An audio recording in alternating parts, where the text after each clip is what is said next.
దేవునికి మహిమ కలుగునుగాక. అనుదినము దేవుని వాగ్దానాలను వీక్షిస్తున్న దేవుని పిల్లలైన మీ అందరికీ నెమలి షాలేము సంఘపక్షముగా శుభములు వందనాలు తెలియపరుస్తున్నాం. ప్రియ దేవుని బిడలారా, ఈ ఉదయకాలపు వేళ దేవుడు మనతో ప్రత్యేకమైన మాటను మాట్లాడడానికి దేవుని పేరిట ఆశపడుతున్నాను.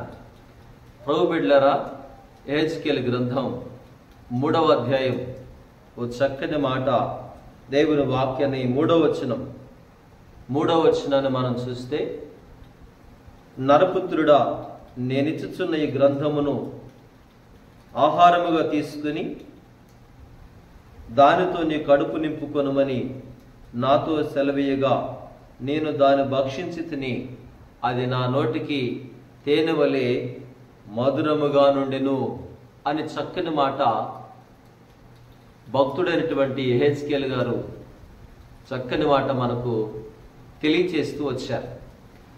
దేవుడు భక్తుడైనటువంటి యెహెజ్కేలుతో మాట్లాడుతూ అన్నాడు, నరపుత్రుడా, నేను నీకు ఇచ్చుచున్న ఈ గ్రంథమును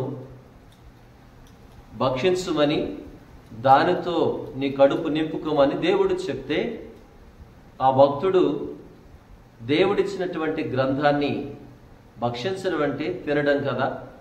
గ్రంథాన్ని తినడం ఎలా అంటే చదివి దానిని అన్వయించుకోవడం అని వాక్యార్థం.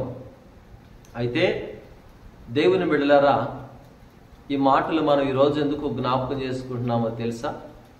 దేవుడిచ్చేటువంటి గ్రంథాన్ని ప్రతి వారును కూడా, చిన్నలు మొదలుకొని పెద్దలు వృద్ధులు ప్రతి వారును కూడా, బైబిల్లో నెహెమ్యా గ్రంథంలో రాశారు, ఇశ్రాయేలీయులందరూ కూడా వాక్యాన్ని చదువుతున్నప్పుడు శ్రద్ధతో విన్నట్లుగా వాక్యంలో చూశాం. అయితే ప్రతి వారును కూడా వాక్యాన్ని చదవాలి, చదవలేకపోయిన పిమ్మట వినాలి, దాన్ని గైకొనమని వాక్యం చెప్తా ఉంది. ఈరోజు ఒక విశేషమైన మాట ఏమని జ్ఞాపకం చేస్తుందంటే, చదువుకున్నటువంటి బిడలకు ప్రత్యేకించి దేవుని పేరట జ్ఞాపకం చేస్తున్నాను. దేవుని బిడలారా, దేవుడు నీకు ఇస్తున్న ఈ గ్రంథాన్ని ప్రతిరోజు ఉదయకాలం లేవగానే దేవుని వాక్యాన్ని, దేవుడు నీకు ఇచ్చిన గ్రంథాన్ని నువ్వు చదివితే, దేవుడు నీకు ఇచ్చినటువంటి మాటలను నువ్వు ధ్యానము చేస్తే, ఆ తదుపరి ప్రార్థన చేసి దేవునితోనూ సమయాన్ని హెచ్చిస్తే నీ చదువుల్లో ఉన్నతమైనటువంటి శిఖరాలకి ఎక్కడానికి దేవుడు సహాయం చేస్తాడు. నేనంటాను, నిన్నటి దినం భక్తుడైన మోషే గారిని గురించి మనం తెలుసుకున్నాం కదా. మోషే ఐగుప్తుల యొక్క సకల విద్యలందు ప్రవీణుడైనని చెప్పి రాశారు కదా. అయితే నేనంటున్నాను కదా, దేవుని బిడ్డలారా, ఈ యెహెజ్కేలు భక్తుని ద్వారా దేవుడు అన్న మాట, నేను నీకు ఇచ్చుచున్న గ్రంథాన్ని భక్షించమన్నాడు కదా, అది తేనె వలె మధురముగా ఉండును అన్నాడు. నిజమే.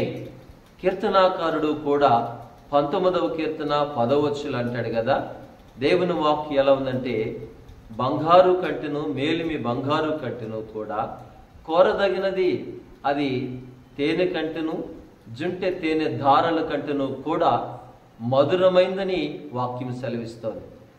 దేవుని గ్రంథం ఎలాంటిదో తెలుసా? బంగారం కంటే కూడా శ్రేష్టమైనది.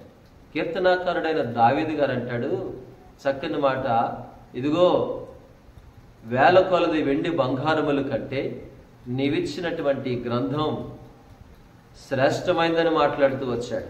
అలాగనే ఉదయకాలపు వేళ ఏమని మీతో జ్ఞాపకం చేస్తున్నంటే, బంగారము కంటే కూడా మేలిమి బంగారము కంటేను కూడా కోరదగిన గ్రంథం. ఇది వాక్యాన్ని చదువుతూ ఉంటే ఆ మాధుర్యం అర్థం చేసుకోగలవు.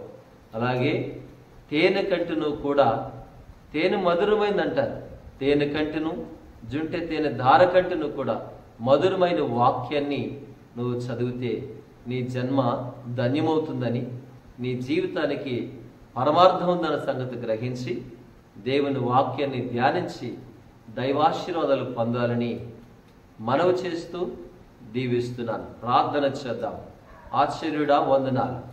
మీరిచ్చిన గ్రంథాన్ని ప్రతివారు కూడా భక్షించి ప్రయోజకులు గొప్పవారు కావడానికి సహాయం తెచ్చమని, చిన్నులు పెద్దలు గైకొని పరలోక రాజ్య వారసులు కావడానికి సహాయించమని యేసయ్య పేరట వేడుకుంటున్నాము తండ్రి. ఆమేన్. అందరికి కూడా ప్రభునామములు వందనాలు.